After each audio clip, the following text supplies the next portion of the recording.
Hello dear students, कैसे हैं बेटा आप लोग। बेटा आज हम लोग बात करेंगे लाइट एनर्जी के लेक्चर 3 की। ठीक है।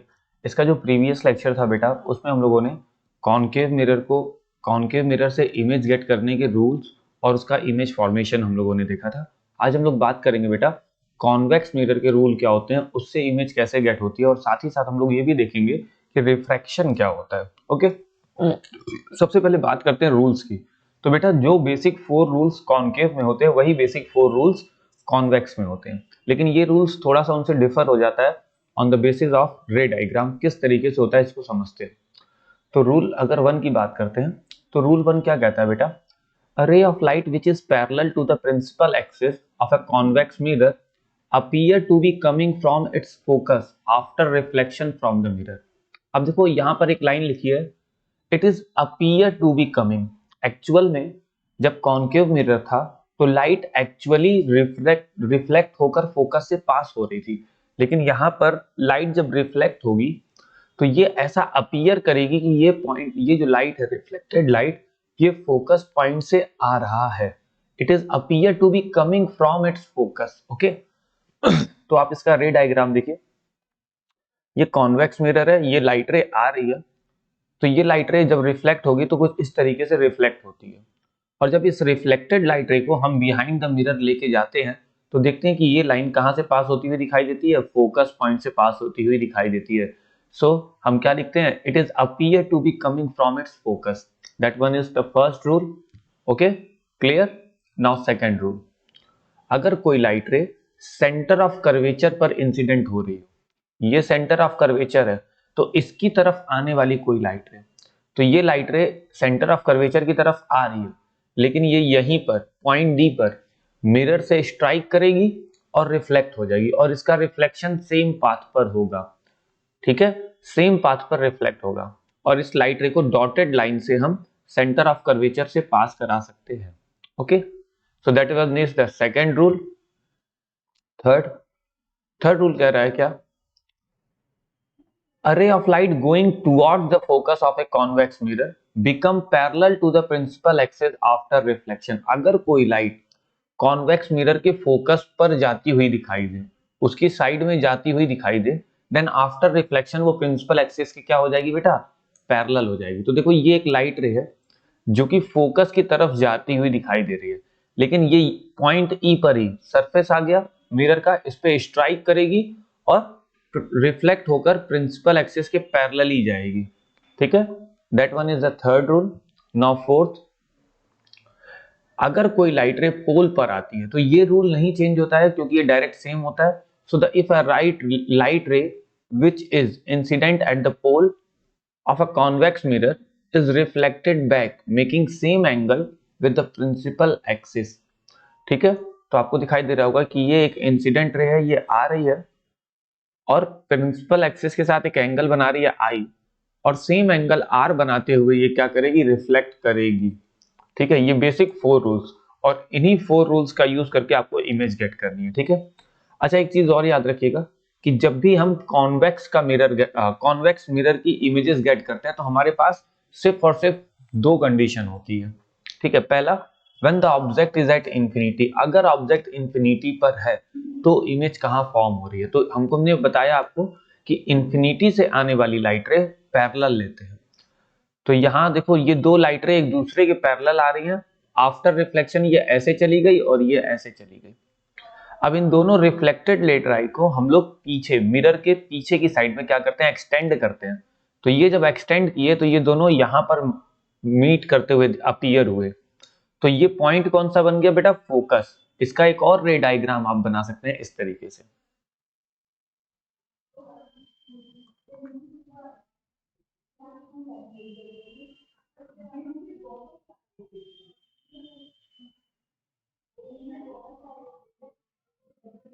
ये पॉइंट क्या हो जाता है बेटा, पोल। ये पॉइंट क्या हो जाता है, पोल। तो इंफिनिटी से आने वाली लाइट रे प्रिंसिपल एक्सिस के पैरेलल होती है। आफ्टर रिफ्रैक्शन ये ऐसे गया और ये ऐसे चला गया, लेकिन जब इस रिफ्लेक्टेड लाइट रे को बिहाइंड द मिरर इंक्रीज करते हैं, एक्सटेंड करते हैं, तो वो कुछ इस तरीके से जाती हुई दिखाई देती हैं। तो दोनों लाइट रे कहाँ मीट होती हुई अपीयर हो रही है? फोकस पर। तो इमेजेस कहाँ दिखाई दे रही है बेटा आपको? फोकस पर। तो इसके लिए आप क्या लिखेंगे इमेज के बारे में? सबसे पहले पोजीशन एट फोकस, दूसरा साइज हाईली डिमिनिश्ड, क्योंकि पॉइंट साइज हो, हाईली डिमिनिश्ड। नेचर, नेचर देखेंगे क्या यहां पर रियल लाइट रे मीट हो रही है? क्या यहां पर रियल लाइट रे मीट हो रही है? नहीं। तो आप लिखेंगे virtual and erect, virtual and erect. ठीक है। दूसरा रूल, दूसरी डायग्राम क्या कहता है? दूसरी डायग्राम में हम लोग मिरर के सामने कहीं भी रख सकते हैं। मिरर के सामने कहीं भी रखिए, कोई फर्क नहीं पड़ता। मिरर के सामने ऑब्जेक्ट को कहीं भी रख दीजिए। ओके। तो पहली लाइट रे प्रिंसिपल एक्सिस के पैरेलल, आफ्टर रिफ्लेक्शन ये ऐसे गई, तो ये अपीयर होगी कि फोकस से पास हो रही है। ओके। दूसरी लाइट रे को हम लोग डायरेक्टली सेंटर ऑफ कर्वेचर की तरफ ले जाते देख रहे हैं। जब हम इसको डायरेक्टली सेंटर ऑफ कर्वेचर की तरफ ले जाएंगे, देन आफ्टर रिफ्लेक्शन ये सेंटर ऑफ कर्वेचर के पाथ से ही सेम आ जाएगा। ओके। नाउ अब इन दोनों लाइट देखेंगे कि यहाँ कहीं मीट ही नहीं हो रही है, तो इनको पीछे की तरफ एक्सटेंड करते हैं, तो देखते हैं ये इस पॉइंट पर मीट हो रही है। अब यही जो इंटरसेक्शन पॉइंट होगा ये इमेज बना लेगा, तो ये इमेज ऐसी आ गई। तो इस इमेज के बारे में क्या लिखेंगे हम लोग? सबसे पहले पोजीशन, पोजीशन में यहां लिखते हैं बिहाइंड द मिरर। क्या लिखते हैं? यहाँ P और F को नहीं डिफाइन करते हैं, इमेज के लिए बिहाइंड द मिरर इस तरीके से लिखेंगे। लेंस में हम लोग पोजीशन ज्यादा डिफाइन करते हैं, मिरर के लिए behind the mirror.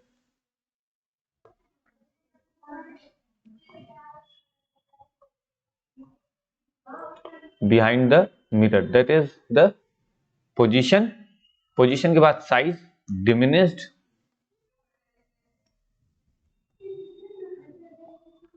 Size diminished हो गया। Nature, real light ray meet हो रही है? नहीं, तो वर्चुअल एंड डायरेक्ट।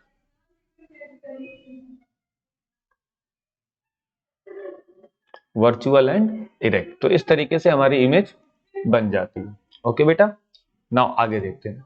अब हम बात करेंगे ये जो कॉनकेव या कॉन्वेक्स मिरर है, इनके यूज कहाँ कहाँ होते हैं। तो सबसे पहले अगर हम बात करते हैं यूजेस ऑफ कॉनकेव मिरर की, तो सेविंग मिरर, हेड मिरर, ठीक है, ophthalmoscope, astronomical telescope, headlight, solar furnace, इन सब में कॉनकेव मिरर का यूज होता है। और यहीं पे कॉन्वेक्स मिरर के यूज की बात देखेंगे तो inside a building as like a security purpose से होता ही है, तो यहाँ पे दिया है security purpose. Magnifying glass and vehicle mirror, इन सब में हम कॉन्वेक्स मिरर का यूज करते हैं। ओके, समझ में आ गया बेटा? तो यहाँ पर रिफ्लेक्शन एंड होता है। अब टर्म आता है रिफ्रैक्शन का। रिफ्रैक्शन क्या होता है बेटा, इसको थोड़ा सा समझते हैं। देखो बेटा, जैसे रिफ्लेक्शन क्या होता है, लाइट का सेम मीडियम में बाउंस बैक होना, इसे कहते हैं रिफ्लेक्शन। लेकिन जब लाइट किसी एक ऑप्टिकल मीडियम से दूसरे ऑप्टिकल मीडियम में जाती है, तो वो अपने ओरिजिनल पाथ से डेविएट हो जाती है। डेविएट का मतलब बदल जाता है उसका रास्ता, ठीक है, उसी पॉइंट से उसका रास्ता थोड़ा सा क्या होता है, बदल जाता है, तो उसे हम लोग क्या बोल देते हैं बेटा, रिफ्रैक्शन। ओके,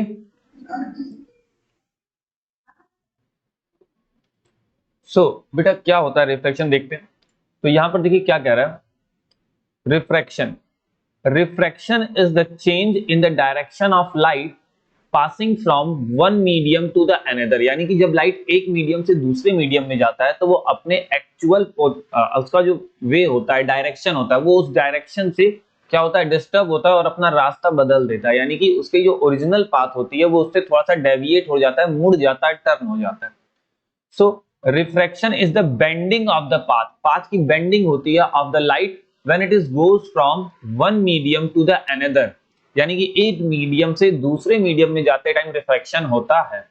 लेकिन ये रिफ्रैक्शन होता क्यों है, इसको समझते हैं। रिफ्रैक्शन का कॉज होता है बेटा स्पीड ऑफ लाइट, ठीक है। तो यहां पर क्या कह रहा है, the refraction of light is due to the change in the speed of light on going from one medium to the another. तो जब लाइट एक मीडियम से दूसरे मीडियम में जाती है ना बेटा, तो उसकी स्पीड में चेंज आता है। स्पीड में चेंज क्यों आता है, क्योंकि इन दोनों मीडियम की डेंसिटीज में चेंजेस होते हैं। अगर दोनों दो अलग अलग मीडियम है तो दोनों की अलग अलग डेंसिटी होगी, तो डेंसिटी पर स्पीड ऑफ लाइट डिपेंड करती है। तो जिसकी डेंसिटी हल्की उसमें स्पीड ज्यादा होती है और जिसकी डेंसिटी ज्यादा होती है उसमें स्पीड स्लो हो जाती है। तो इस वजह से लाइट बेंडिंग करने लगती है। तो कह रहा है greater the difference in the speed in the two media greater will be the amount of refraction of light. यानी कि लाइट की स्पीड में जितना ज्यादा डिफरेंस आएगा इसका मतलब दोनों के बीच में आपको रिफ्रैक्शन उतना ज्यादा दिखाई देगा। यानी कि स्पीड कहो या डेंसिटी कहो, जितना ज्यादा डिफरेंस होगा रिफ्रैक्शन उतना ज्यादा आपको दिखाई देगा। कह रहा है in a medium in which speed of light is no more, ठीक है, speed of light is more is known as optically rarer medium. तो जिसमें स्पीड ऑफ लाइट ज्यादा होती है उसको ऑप्टिकली रेयरर मीडियम बोलते हैं। क्या बोलते हैं? Rarer medium. और लेकिन जिसमें स्पीड लाइट कम हो जाती है, लेस हो जाती है, यानी कि a medium in which the speed of light is less is known as optically denser medium. तो जिसमें स्पीड कम वो डेंसर और जिसमें स्पीड ज्यादा वो rarer medium. Is that clear? यानी कि लाइट एक ऑप्टिकल मीडियम से दूसरे ऑप्टिकल मीडियम में जाती है तो उसकी स्पीड में चेंज आता है, उस वजह से वो अपने पाथ से डेविएट होती है। अब हम लोग यहां बात करेंगे बेटा किस तरीके से होता है रिफ्रैक्शन। ठीक है, तो अगर आप यहां फिगर देखेंगे तो देखिएगा पहले क्या कह रहा है, when the light ray goes from rarer to denser medium it bends toward the normal। अगर कोई भी लाइट रे रेयरर मीडियम से डेंसर मीडियम में आता है तो वो नॉर्मल की तरफ बेंड होता है। ठीक है, अब आप यहाँ पर देखिएगा रे डायग्राम है, यहाँ पर समझिएगा थोड़ा सा अच्छे से रे डायग्राम को। ये जो व्हाइट पोर्शन है ये एक रेयरर मीडियम है और ये ग्लास स्लैब जो कि एक डेंसर मीडियम है। ठीक है, आपको यहां भी लिखा हुआ दिखाई दे रहा है ये एक डेंसर मीडियम है और ये एक रेयरर मीडियम है। लाइट रे रेयरर मीडियम से आई और डेंसर मीडियम में जाने के लिए इस पॉइंट तक पहुंची। जैसे ही लाइट रे इस पॉइंट पर पहुंची तो हुआ क्या, इस पॉइंट के बाद डेंसर मीडियम स्टार्ट हो गया। तो डेंसर मीडियम का मतलब क्या हो गई, स्पीड स्लो हो गई। तो स्पीड स्लो हो गई तो ये लाइट क्या हुई, नॉर्मल की तरफ मुड़ गई, नॉर्मल की तरफ हल्की सी क्या हो गई, बेंड हो गई। देखो लाइट का ओरिजिनल पाथ कुछ ऐसे जाना था लेकिन लाइट बेंड हो गई और ये ऐसे जा रही है। ठीक है, तो इसी बेंडिंग को हम लोग क्या बोलते हैं बेटा, रिफ्रैक्शन बोलते हैं। और ये रिफ्रैक्शन कैसे हुआ इसमें समझ में आया कि जब लाइट रे ऑप्टिकली रेयरर मीडियम से ऑप्टिकली डेंसर मीडियम में आती है तो वो टुवर्ड्स द नॉर्मल, किधर बेंड होती है बेटा, टुवर्ड्स द नॉर्मल बेंड हो जाती है। Is that clear? लेकिन यही चीज अगर उल्टी हो जाए, अगर light ray when a light ray goes from denser to the rarer medium, अगर लाइट रे डेंसर से रेयरर में आती है तो क्या होता है, then it is away from the normal. ठीक है, तो ये एक ग्लास स्लैब है जो कि एक डेंसर मीडियम है और नीचे एक रेयरर मीडियम है। तो ये लाइट रे आई, सरफेस पर स्ट्राइक की और इसको बाहर निकलना था। जब ये बाहर निकल रही थी तो ये अवे फ्रॉम द नॉर्मल हो गई, ज्यादा दूर चली गई, क्योंकि इसका ओरिजिनल पाथ कुछ ऐसे था तो ये इतना दूर और चली गई। तो that is called away from the normal. ठीक है, तो जब लाइट रे प्रिंसिपल एक्सिस के जब लाइट रे एक ऑप्टिकल मीडियम से दूसरे ऑप्टिकल मीडियम में आती है तो वो बेंड होती है। अब वो बेंड होना किस पे डिपेंड करता है कि लाइट कौन सी मीडियम से ट्रेवल कर रही है। अगर लाइट रेयरर टू डेंसर जा रही है then it is bend towards the normal, और अगर लाइट डेंसर टू रेयरर जा रही है then it is bend away from the normal. Is that clear? Okay, अब आप लोग सोच रहे होंगे कि ये नॉर्मल क्या होता है, तो मैं आपको क्लियर कर दूं बेटा। नॉर्मल एक लाइन होती है, नॉर्मल एक लाइन होती है, इमेजिनरी लाइन लेते हैं सरफेस के परपेंडिकुलर, सरफेस के परपेंडिकुलर यानी कि 90 डिग्री पर एक लाइन लेते हैं, दैट इज कॉल्ड नॉर्मल। ये एक नॉर्मल लाइन हम लोग मानते हैं और नॉर्मल पॉइंट पर ही इंसिडेंट रे और रिफ्लेक्टेड रे आपको दिखाई देंगे। Is it clear? ओके, लेकिन एक टाइम ऐसा भी आता है कि जब लाइट रे अपने ओरिजिनल पाथ से डेविएट नहीं होती है। ठीक है, हो सकता है कि लाइट रे एक ऑप्टिकल मीडियम से दूसरे ऑप्टिकल मीडियम में जाए और अपने पाथ से डेविएट ना हो। Is it possible? अभी तो हमने पढ़ा कि पॉसिबल नहीं है, लेकिन ऐसा पॉसिबल हो सकता है, लेकिन उसके लिए केवल एक कंडीशन है, क्या, कि लाइट रे 90 डिग्री पर आए। ठीक है, तो यहां पर कह रहा है if the incident ray fall normally, normally का मतलब क्या होता है बेटा, 90 डिग्री पर perpendicularly. Okay, if the incident ray falls normally to the surface of a glass slab then there is no bending of ray of light goes straight। तो अगर कोई लाइट रे सरफेस पे परपेंडिकुलर आ रही है, जैसा कि आपको यहां दिखाई दे रहा है, तो यहां पर जैसे ही इस पॉइंट पर आती है तो दूसरे मीडियम में लाइट इंटर करती है, लेकिन कोई भी बेंडिंग नहीं होती है, ये ऐसे सीधे निकल जाती है। तो यहां पर भी 90 डिग्री का एंगल बनता है, तो ये सीधे फिर से निकल जाती है। तो यहां पर नो रिफ्रैक्शन, कोई भी रिफ्रैक्शन नहीं होता है, ठीक है। यहां पर कोई भी रिफ्रैक्शन नहीं होता है, ये एक स्पेशल केस होता है, यानी कि जब भी लाइट, ऐसा नहीं कि हमेशा रिफ्रैक्शन करेगी, एक केस में रिफ्रैक्शन नहीं करती। हाँ, अगर रिफ्रैक्शन नहीं कर रही है तो क्या स्पीड चेंज हो रही है? यस, रेयरर मीडियम में स्पीड ज्यादा होगी, डेंसर मीडियम में कम होगी, और वापस से रेयरर मीडियम में ज्यादा हो जाएगी। स्पीड के चेंजेस हो रहे हैं, लेकिन यहाँ पर डायरेक्शन चेंज नहीं होगी, ठीक है, क्योंकि एंगल आई यानी कि इंसिडेंट एंगल वो कितने डिग्री का हो जाता है बेटा? 0 डिग्री का हो जाता है, क्योंकि पूरी की पूरी लाइट सरफेस के साथ 90 डिग्री पर आती है, तो एंगल आई 0 डिग्री का हो जाता है। Is that clear? ओके, अब हम लोग बात करेंगे बेटा ग्लास स्लैब में जो लाइट आती है इंसिडेंट रे, फिर वो रिफ्रैक्ट होती है और ग्लास स्लैब से बाहर भी निकल जाती है, दैट इज कॉल्ड इमर्जेंट रे।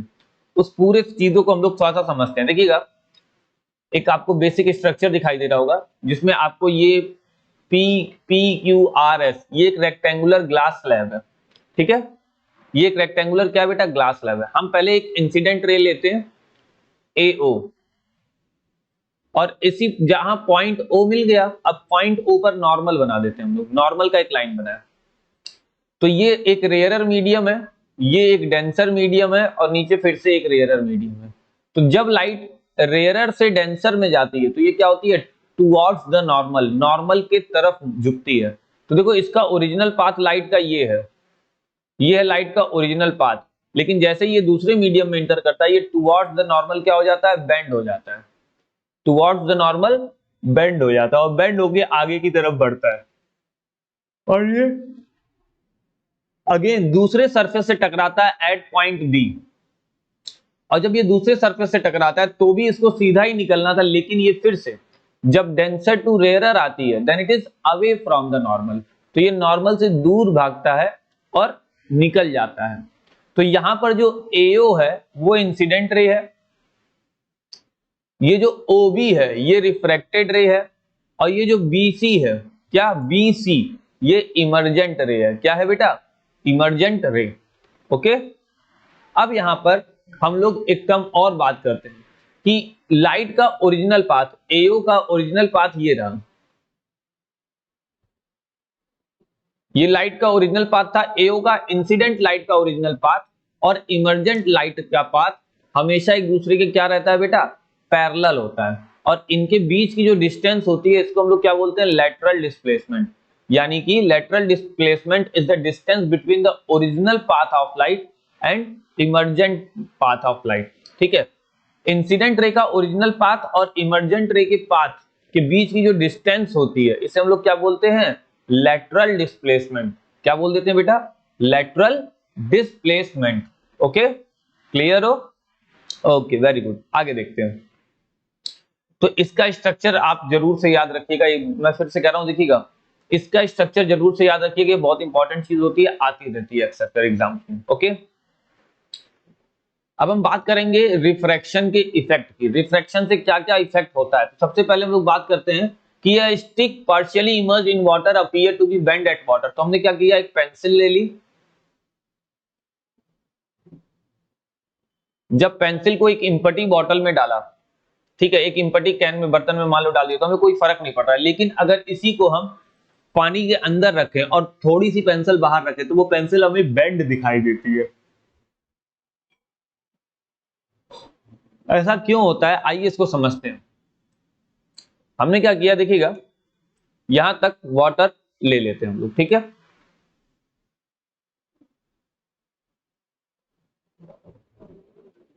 ये अंदर क्या है बेटा? पानी है, ठीक है। तो अगर आपको पेंसिल देखनी है तो आप पेंसिल के इस पॉइंट को देखते हो, ठीक है।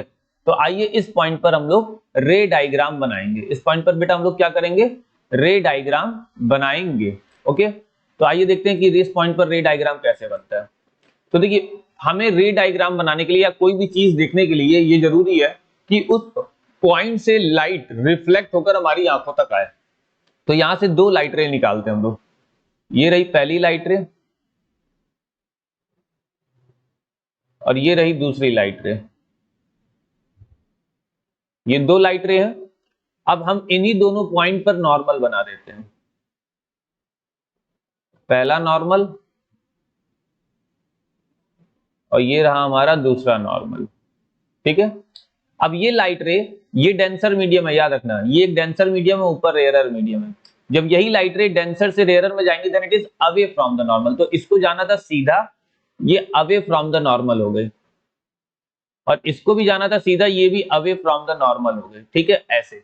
अब ये दोनों जो रिफ्रैक्टेड रे हैं, इनको जब हम बिहाइंड द मिरर पीछे की तरफ बढ़ाते हैं इस तरीके से, तो ये दोनों पॉइंट हमें यहां कहीं आकर मिलता है।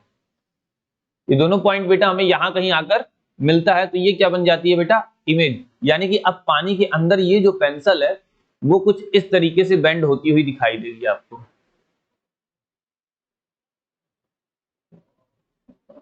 अब आपको ये पेंसिल कुछ इस तरीके से दिखाई देगी। ठीक है, तो ये यानी कि ये पॉइंट आपको अपीयर होगा इस पॉइंट पर। तो ये आपकी क्या बन गई बेटा, इमेज बन गई।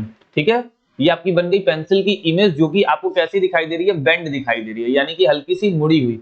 पानी के बाहर अलग और पानी के अंदर हल्की सी मुड़ी हुई पेंसिल आपको दिखाई देती है। ये क्यों होता है, कॉज ऑफ रिफ्रैक्शन। तो इस तरीके से आप इसका रे डायग्राम बनाते हैं। ठीक है, इसका एक और फेनोमेना हम लोग देखते हैं, बात कर लेते हैं कि an object place under water appear to be raise. पानी के अंदर अगर कोई भी चीज है तो वो हमको थोड़ी सी रेज्ड क्यों दिखाई देती है, यानी कि वो थोड़ा सा ऊपर क्यों दिखाई देता है। तो आइए इसको भी समझ लेते हैं। सबसे पहले हम लोग क्या कर लेते हैं, यहाँ पर देखिएगा ये खाली बर्तन सा है, कैन मतलब कोई भी बर्तन है और अंदर एक कॉइन रखा है, इसमें पानी नहीं है। तो अभी हमने क्या कर लिया, एक वाटर का लेवल बना लिया कि इसके अंदर क्या है बेटा, पानी है। अब पानी है तो अगर हमें सिर्फ कॉइन को देखना है तो कॉइन से लाइट कॉइन से लाइट रिफ्लेक्ट होकर हमारी आंखों तक आनी चाहिए, तभी हम कॉइन को देख पाएंगे। तो अब हम एक बेसिक रे डायग्राम बनाते हैं इसका। तो हमने क्या किया, कॉइन का एक पॉइंट ले लिया, ये यहां से दो लाइट रे निकालते हैं। एक लाइट रे ऐसे गई और दूसरी लाइट रे ऐसे गई। ठीक है, ये दोनों लाइट रे गई, इन दोनों लाइट रे पर यहां पर हमने क्या बना दिया, नॉर्मल बना दिया। तो जब लाइट रे डेंसर से रेयरर में जाएगी तो ये अवे फ्रॉम द नॉर्मल, तो ये इसका पाथ था सीधा, और ये अवे फ्रॉम द नॉर्मल जाएगी तो कुछ इस तरीके से जाएगी, और ये भी अवे फ्रॉम द नॉर्मल जाएगी तो कुछ इस तरीके से गई। अब ये जो दोनों रिफ्लेक्टेड लाइट रे हैं, इनको जब हम पीछे की तरफ एक्सटेंड करते हैं तो क्या होता है बेटा, इनको जब हमने पीछे की तरफ एक्सटेंड किया तो हमने देखा कि ये दोनों हमें यहीं पर मीट होती हुई दिखाई दे रही हैं, इस पॉइंट पर मीट होती हुई दिखाई दे रही है। तो यानी कि ये ऑब्जेक्ट का एक्चुअल पॉइंट था, ये हमको अपीयर कहां हो रहा है बेटा, इस पॉइंट पर अपीयर हो रहा है। यानी कि कॉइन की पोजीशन अब हमको कहां दिखाई दे रही है बेटा, रेज्ड दिखाई दे रही है, ऊपर दिखाई दे रही है। यानी कि कॉइन अब की ओरिजिनल पोजीशन ये थी, ये अब ऊपर आके यहां हो गई है। तो इसीलिए कह रहा है an object place under water appear to be raised. तो इस तरीके से कॉज ऑफ रिफ्रैक्शन, ये कोई भी ऑब्जेक्ट हमें अंडर वाटर है तो वो रेज दिखाई देता है। कॉज क्या है बेटा, रिफ्रैक्शन। और इसका रे डायग्राम इस तरीके से हम लोग बनाते हैं। ओके, इसको भी अच्छे से देखिएगा, इसकी प्रैक्टिस करिएगा। आपकी बुक में हो सकता है कि और भी कुछ फेनोमेनास दिए हो, उनको अच्छे से रीड जरूर करिएगा बेटा। ठीक है, बाकी फिलहाल आज के लेक्चर में हम लोग इतना ही देखेंगे, फिर मिलते हैं नेक्स्ट लेक्चर में। ओके बच्चा, बाय बाय।